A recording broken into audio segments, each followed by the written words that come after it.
আসসালামু আলাইকুম, আমি রায়হান। তো আজকে আমি আপনাদের সাথে ভেরিয়েবল অ্যাসাইন করা এবং স্ট্রিং নিয়ে আলোচনা করব।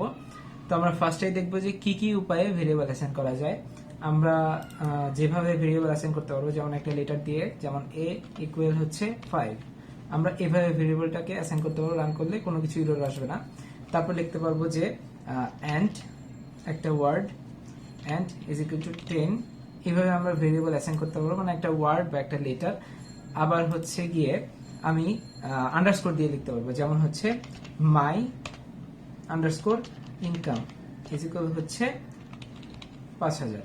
ঠিক আছে, আমি এভাবে রান করতে পারবো, কোনো এরর আসবে না। এভাবে আমরা ভেরিয়েবল গুলাকে অ্যাসাইন করতে পারি।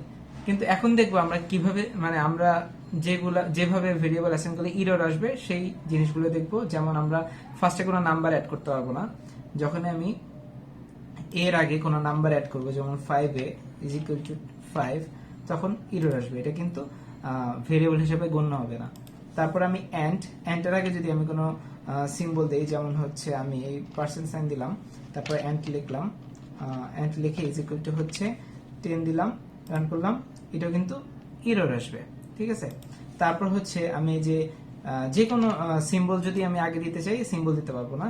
মানে হচ্ছে আমি এই সিম্বলগুলো ভেরিয়েবল হিসেবে ইউজ করতে পারবো না।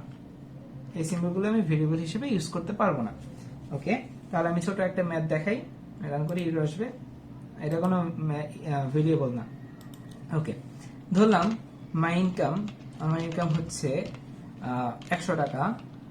তারপর হচ্ছে আমার ট্যাক্স রেট হচ্ছে ট্যাক্স যখন আমি দুইটা ওয়ার্ড একসাথে লিখবো তখন আন্ডারস্কোর দিয়ে লিখবো। ট্যাক্স রেট হচ্ছে গিয়ে 0.1%। ঠিক আছে, তো আমার স্যালারি থাকবে মাই স্যালারি ইকুয়াল হচ্ছে মাই ইনকামের সাথে ট্যাক্স রেটটাকে গুণ দিব। মাই ইনকাম গুণ হচ্ছে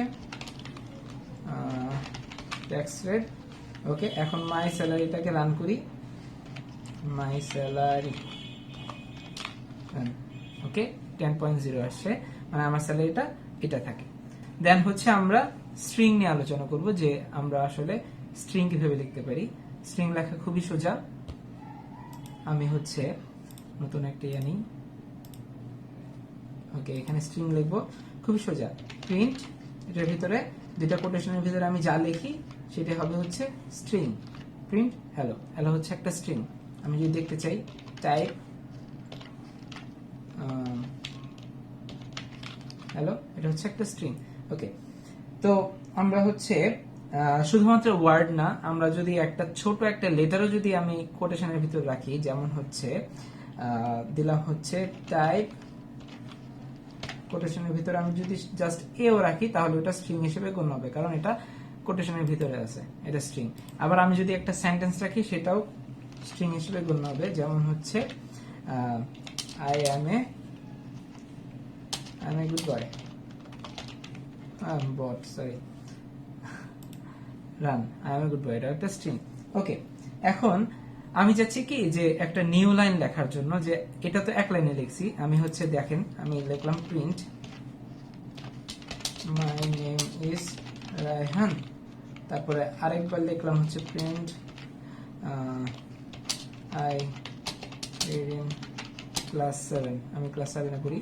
ওকে, এখন রান করলাম, দুইটা লাইন আসলো, কিন্তু আমি চাচ্ছি যে একটা প্রিন্টের মধ্যে, প্রিন্ট ফাংশনের মধ্যে হচ্ছে দুইটা লাইন লিখে বলতে, তখন হচ্ছে এটা আমি কেটে দিব, আমি এটার ভিতরে লিখবো ব্যাকস্ল্যাশ নিউ লাইন, দেন হচ্ছে একটা স্পেস দিব, যাতে একটা স্পেস আসে, বা স্পেস না দিলে হবে, মানে আচ্ছা, I read in class 7। Okay, run করি, এই যে সেম জিনিস আসছে। এখন আমি এখানে যদি স্পেস দিই, তাহলে এখানে একটা স্পেস যুক্ত হবে। ওকে, এটা হচ্ছে নিউ লাইনের কাজ। দেন হচ্ছে ব্যাকস্ল্যাশ টি এর কাজ দেখাবো আমি। আমি আবার যদি লিখি প্রিন্ট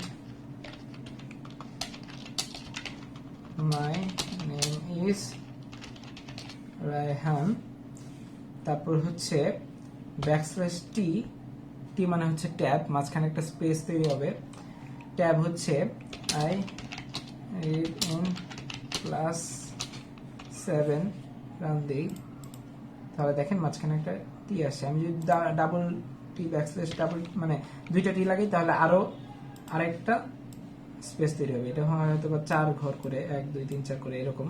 তাহলে মানে ব্যাকস্ল্যাশ টি হচ্ছে ট্যাবের কাজ করে। তো আর হচ্ছে আরেকটা হচ্ছে লেংথ ফাংশন, আমরা সংক্ষেপে লেং দিয়ে প্রকাশ করি।